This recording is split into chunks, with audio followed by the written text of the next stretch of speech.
विधानसभा निवडणुकीत महायुती 180 जागा जिंकणार, मुख्यमंत्री शिंदेंना विश्वास. 400 पारच्या नाऱ्यामुळे कार्यकर्ते गाफील राहिल्यानं लोकसभेला फटका, शिंदेंचीही कबुली.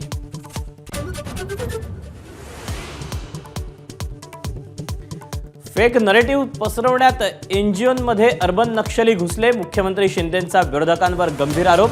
तर मेट्रो कारशेडला विरोध करणाऱ्याचा याच एनजीओ शिंदेंचा दावा.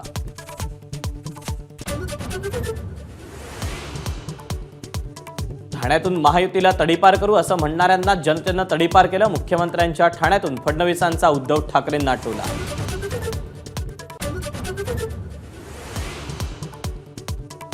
कोकण पदवीधर निवडणुकीत अभिजित पानसे यांची उमेदवारी मागे घेतल्याबद्दल राज ठाकरेंचे आभार, ठाण्यातील महायुतीच्या मेळाव्यातून फडणवीसांचं वक्तव्य.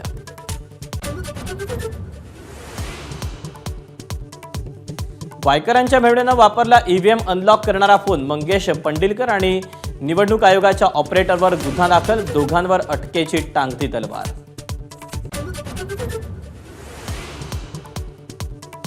ईव्हीएम आणि पंडिलकर यांचा काहीही संबंध नाही, ईव्हीएमला ओटीपी लागतच नाही, निवडणूक निर्णय अधिकारी वंदना सूर्यवंशी यांचं महत्त्वाचं स्पष्टीकरण.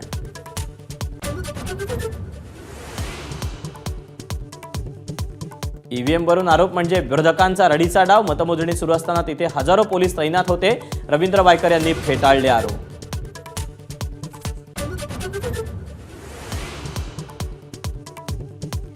ईव्हीएम हॅक होण्याचा धोका कायम, त्यांचा वापर पूर्णपणे बंद झाला पाहिजे, टेस्लाचे सीईओ इलॉन मस्क यांचं मत.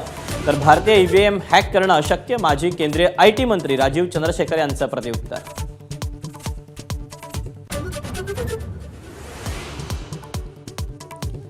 पावसाळी अधिवेशनापूर्वी राज्यातील मंत्रिमंडळ विस्तार, महायुतीचे 3ही महत्त्वाचे नेते दिल्लीला जाणार, राष्ट्रवादीला हवं आहे 1 कॅबिनेट आणि 2 राज्यमंत्रीपद.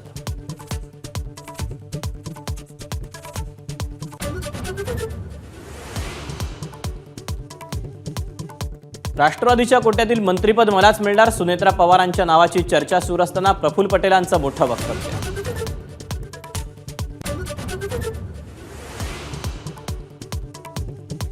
आत्महत्या केलेल्या तरुणाच्या कुटुंबाचं सांत्वन करताना पंकजा मुंडेंना अश्रू अनावर, पंकजांच्या पराभवामुळे आत्महत्या केल्याची चर्चा.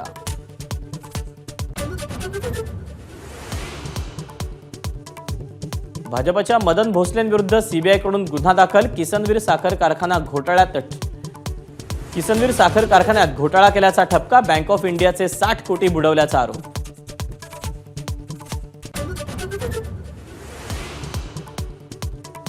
सातारा जिल्ह्यातलं बलकवडी धरण कोरडं ठाक, पुरेसा पाऊस न झाल्यानं धरणातला पाणीसाठा घटला, 24 वर्षांनी 2 मंदिराचे अवशेष दिसू लागले.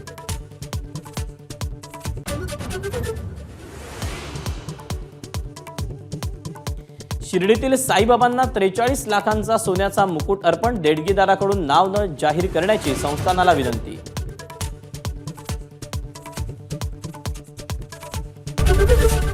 एबीपी माझा, उघडा डोळे बघा नीट.